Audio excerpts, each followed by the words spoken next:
I'm going to show you how I install this hose faucet on an existing sprinkler line. I already have a faucet on the patio, but I wanted to add another one where it wouldn't get the patio wet every time my kids use it. The sprinkler line comes in along the edge of the patio slab. It extends several feet beyond the control valves and is capped off near the patio corner, so that's where I want to put the faucet. The main line is 1-inch pipe, but the faucet assembly will all be 3/4-inch pipe, so the first thing I'll need is a slip elbow coupling that converts from 1-inch to 3/4. I'll also need some 3/4-inch PVC pipe, an elbow coupling, a ball valve for turning the faucet on and off, a T-coupling that uses slip fittings on the top and bottom but is threaded in the middle, a cap for the top, a hose fitting with standard thread on one side and hose thread on the other, some PVC cutters, pipe cement, and a small shovel. The hammer and screwdriver are to help dig through the heavy clay soil we have here, which can be challenging to work with. I'm also going to add a 2x4 brace to help support the faucet.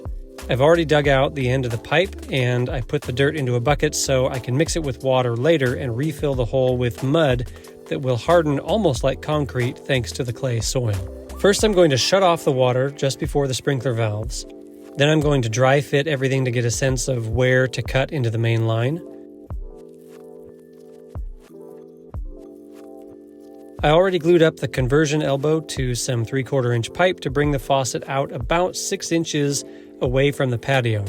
I'm doing this because there's a concrete footing under the main line, preventing me from digging a hole for the 2x4 brace, so I just need to extend the faucet assembly past that footing. Next, I'm going to add the vertical pipe and the ball valve. I discovered in this process that my main shutoff valve doesn't close all the way, so I had to shake out the water and then dry it quickly to get the ball valve on in time.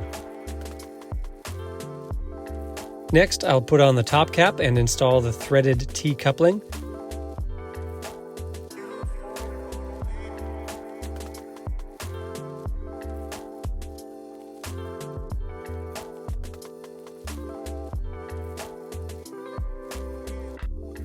After that, I'll put in the hose fitting.